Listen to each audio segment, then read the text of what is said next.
Malam. Kalian pernah nggak merasa iri dengan rumah tetangga atau temanmu yang besar bagai istana? Yuk dengar kisah ini.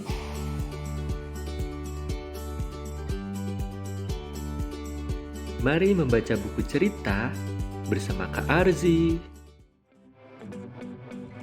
Sarang burung mamar. Mamar si burung manyar ingin membuat sarang yang hebat. Aku ingin membuat sarang yang besar dan indah. Kata mamar sambil mulai membangun sarangnya.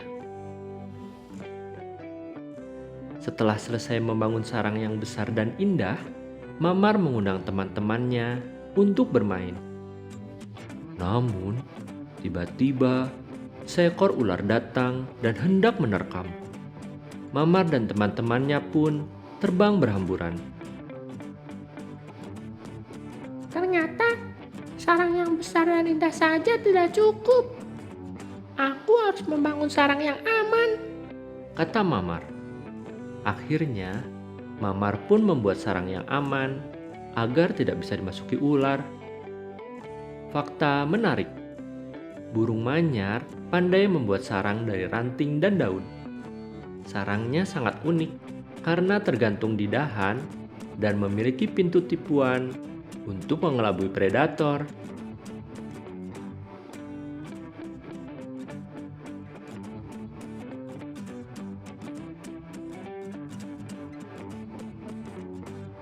Nah, bagaimana kisahnya adik-adik? Terkadang memiliki rumah besar dan mewah itu tidak sepenuhnya indah. Belum ditambah bersih-bersih dan beres-beresnya. Seperti sebuah kata-kata bijak berikut. Rumah idaman bukanlah rumah yang megah, penuh dengan barang mewah. Tapi, rumah idaman adalah rumah yang isinya penuh dengan kasih sayang dan cinta.